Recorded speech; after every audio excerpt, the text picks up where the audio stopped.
Okay, I'm gonna do a chapter review for Black Clover, chapter 345, titled Unprepared.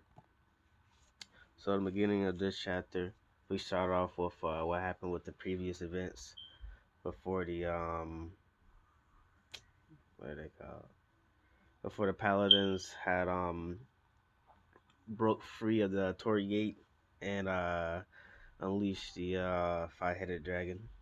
So we go back to whatchamacallit, Ryu discussing with us and Ishika.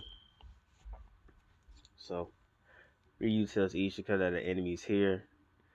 So Ishika gets prepared, and then Asa start questioning what enemy. Ryu saying that a whopper that might just destroy this country. After that, Asa claims that he's going to. Ryu tells Asa that he's not done training yet, and that that they're still gonna need Asa's strength in this fight. But till then, Ryu wants Asa to polish his strength and then come over. And then he says, besides, if you ain't focused, when you fight this guy, he'll end you. So then we see a panel of the place where Asa's training at, with this big tree with some sort of like a seal or banner wrapped around it. And surrounding the tree is it's like I guess it's kind of like a forest, but like you see the forest, like all the trees cuts off at a certain point, and it's just like just like the field, and like in between the forest, there's these staircases that go all the way down to that field or to that tree, which is it's a pretty cool design. And I'm wondering if that place has any sort of significance or why it's like that. But I kind of like that panel. And if we go back to the present of where Asa was fighting against the other two reusing, and we see the one reusing, the one with kind of like the slick back hair, start charging at Asa. He takes a swing. Asa managed to dodge it, but the guy with the slick back hair, if he strike his sword down, we see that he kind of breaks this breaks like a part of the staircase on one of the stairs. And then when Asa when Asa had jumped in order to dodge that attack, he used Zetin in order to hit him. But the guy dodges it. He grabs Asa, and it kind of looks like what's him called? He slings him through a little like statue, and then pins him against the wall. Which is crazy because like I don't know if he's doing this for magic or just pure strength, but it seemed like the slick back hair guy has like crazy strength in order to just like manhandle Asa like that. And then while we get that, we get his name, which is Yosuga Yosuga Musho Gatake. And then we see him talking, saying, I want to I want to get over there fast and back him up, but since that jerk Ryu was the one who asked me, I have to take you on for real. And then we see Asa saying to his head that the guy is insanely tough, and Zed in exchange he never had a chance. But we see someone that's up in the trees with a musical instrument, seems to be helping Asa. But before we get into that, we see that this guy Yosuga, he kind of have like a different demeanor to him, because we see how everyone else, they treat excuse me, they treat Ryu with kind of like a respect, with saying the honorifics. But this guy just calls, like, he just says Ryu with his name, like really casually, like. So it's interesting to see how each and every Ryusen 7 kind of like has their own way of respecting Ryu. Like this guy does respect Ryu, but I guess you could say he kind of sees him more as like a friend, I guess. Everyone else sees him as like Ishika sees him as like her savior, so she treats him with like ultimate respect, kind of like a like a teacher or like a elderly person. You know, some people treat him as a what's him call? I guess like I just said, like a teacher. How everyone else give him honorifics, but this guy just he doesn't say no honorifics for you. But after that we have the guy that's in the tree. We get his name, Fujio Tenman Yashiki. You see him playing the instrument of a cat on his shoulder. Also claiming that thinks that guy Yojutsu also is taking less damage and keeps his strength recharging. Also thanking the person, and then him replying that you're the person who wants to help out. I'll back you up as well. And you also see the cat too. And so then because of that, also is fighting this guy Yosuga with I guess with a buff to help him take less damage and to help him keep his strength up. And then we see Asa kind of charging back in, trying to get his advantage back in this fight. And we see Yosuga in his head saying, "Now I get it. I know why Ryu's so into this." And also he says why he left this part to me. And so, excuse me, he told Asa that if you keep that up, you'll never perfect your Zetten. While saying that he knocks Asa back, and then he kind of starts like a little chat with Asa, telling him that he's full of doubt. Asa is kind of like excuse me, in denial, saying that he don't believe that he's in doubt. Then Yasuko confirms it, saying that swords don't lie. There's hesitation in the way you fight. Your convictions are solid. Unlike you, there's nothing my blade can't cut. I can cut everything I see, no matter what. And that's why I'm strong, because I believe in that.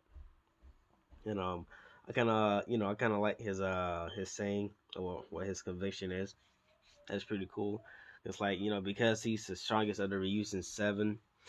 Um, and the reason why he believes that is because he can cut anything. And thanks to their technique, Zetten or heavily severance, or however you want to say it. Because of that technique, Zetten, he can literally cut anything he wants to. So that's kind of where he gets his belief from, because of Zetten, he can do anything he wants to. So I like that. Also, like he tells Asa that he's in doubt of himself, and that he's hesitating with his stripes and whatnot. And also I want to point out the panel where he does strikes Asta. So it's still like he used Zetzen. Asta tries to block it, but it looked like he failed, because he did have his sword in front of him. But it seemed like Asta still got struck with the Zetzen slash, and also the impact also occurred behind him, where Yosuga had destroyed the whole staircase that was leading to the forest, and he also tore the gates above that too. But I think it's a pretty cool panel, because it just goes to show his Zetsun strength, and it kind of proves that he is the strongest out of the seven in terms of Zetsun power. And I think as of right now we still don't know what his uh Yorioku attribute is. Like, we don't know exactly what type of attribute his magic is. And I don't think he used any sort of magical spell either. He was just using Zetten to enhance his magic strength, which is pretty crazy. Cause the last fight I also got into before this one was Ishika. And Ishika went all out with her dark magic and using her Zetten. It was crazy. And even then Asa still wasn't able to beat Ishika, because of his perfection with Zetten was still lacking. That's pretty cool. And then after Asa got struck with his Zetten attack, he starts to see and realize that he was doubting himself. Then he recalled the reason why he started to have doubt, saying that he couldn't protect Sister Lily, that Lucius got him. He panicked a little. He thought he couldn't get any stronger. He said he couldn't beat Ishika. And he says even now, he guess he's still feeling relief from that, still feeling reeling from that, and he's not sure how he can be Wizard King at this point. And it's kind of crazy because like at certain points we do get to see Asa like in doubt. I believe the first time was like in the first chapter when Revchi told him that he had no magic whatsoever. So then Asa started to doubt himself. But then we had give him some belief. And like the second time he kind of ever had doubt was kind of when the Spade Kingdom invasion where they took Yami and he said he wasn't strong enough. But like also was able to bounce back immediately after that. But this one we see that it's taking him longer. It's kind of taking like a huge toll on him because of what happened. Because he lost Sister Lily technically, he lost Julius, and then he got defeated by Lucius. And then even after that happened, he really wasn't still composed yet because he panicked because he thought he couldn't get any stronger. And then even after learning about Zeton, he couldn't even beat Ishika, and that even now he's still struggling. So it's cool to see that Asa has some has some mental fights he had to get over, and I really like how it's still affecting him, and I can't wait to see how he overcomes it. But even after Asa in his head, you know, excuse me, realizing what his doubts are, the guy then tells him that and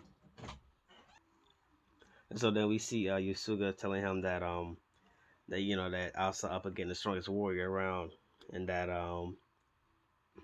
whatchamacall, and that he's saying that Asa shouldn't be just stargazing like that. He should stay focused and give it all he thought. And Asa kind of really not listen to what he's saying, because Asa still in his head saying that he also thought that maybe could have protected Sister Lily, that he might have not lost to Lucius because of the fact that he made it to Grand Match at night first, and that he's still getting stronger. And so he was saying that maybe if was there, maybe things would have been different. And so then Yuga, or I think his name Yuga Yusuga, he then starts to yell at Asa, saying that he's the strongest guy around, so he'll take whatever Asa got, and that Asa should be grateful, and then should let it all out.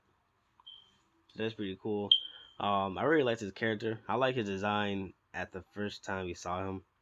I know people on Twitter from the spoilers came out of his first appearance. People didn't like him. I don't understand how, because of the fact that we didn't really understand nothing about the guy. But then people switched up real quick. But yeah, that's fine with me. It's kind of the thing. Don't judge a book by its cover. But we see people did that. But I'm fine with that. And so I think after that we skip to the other part of the Land of Sun, where we get the other reusing fighting the five-headed dragon. And so then we just see the dragons are just like looking around and whatnot. I guess of the Land of the Sun, to see if whatchamacall, just to like scout the land and see. Hopefully they see the other reusing and they start attacking them. And like I kind of wonder how they're gonna attack. Like, are they gonna use like magic spells, or are they just gonna swing their heads around, or are they gonna start flying, from the ocean and whatnot? Because if they start going mobile and start flying from the ocean, they're gonna be even more dangerous. Because like if they can fly, now like who's gonna stop them from moving around and like leaving the Land of Sun and go like to the Clover Kingdom and destroy it? But that'll be crazy if they do fly. But anyways, after that we get a panel of the last reusing seven that is yet to be revealed in terms of their name. And we see the kind of a timid person, kind of like Zenitsu and Demon Slayer, them saying, "What are we supposed to do about that thing? It's all over. We're done for. Today is the last day of my wretched, foolish life." You see us, whole angelic Lily, saying, "Goodness, that poor girl. I'll at least give her a painless death." Then Ishika talks to the last reusing, telling her to quit whining and draw your sword. Lady Kazukaku, then Kazukaku replies saying that Ishika, you're an ogre. And then when she draws her blade, we see that she instantly flashed over behind Sister Lily, cutting her cheek and a piece of her horn. And we see Kizukaku starts laughing like her personality did a whole 180. What's it called? And we also get her name, which her full name is Gin Ginojo Morefuyu Kizukaku. And like I said, her whole personality did a whole 180. She's like, I don't know, she's a whole different person saying blood mist, I'm making it rain blood and whatnot, which is, I think is pretty cool. It's like, excuse me, out of the whole Reusing Seven, they all get their own little, quirks about them. Um, what I kind of like, I don't know if it's a dynamic yet, but I kind of like the two shinobis or the two ninjas. One of them is old fashioned. The other one is like new gen with the whole Gyaru thing and whatnot. I kind of like that dynamic. If it is a dynamic, the monk is kind of the least interesting to me because he's kind of like a old traditional monk. Ishika is cool because of her backstory and whatnot, and how she's a strong female character. This one is cool because they kind of have like a whole 180, where at first they seem timid, but once they draw out the blade, they're a whole different person. I like the strongest reuse in Seven because he can back it up, and he kind of gives me Jack or Kenpachi vibes, the way he believes in his sword and that he can cut anything. And the other guy with the music or the musical instrument, I think he's cool too. But the chapter ends with Sister Lily saying that she quite vulgar, isn't she? But for of her damages being healed up. So that's pretty cool. I can't wait for the next chapter. I can't wait for the other Reason Seven to go all out too. Hopefully we get to see all their magic, see what they can do. And other than that, that's pretty much it. Okay, I'm gonna do it.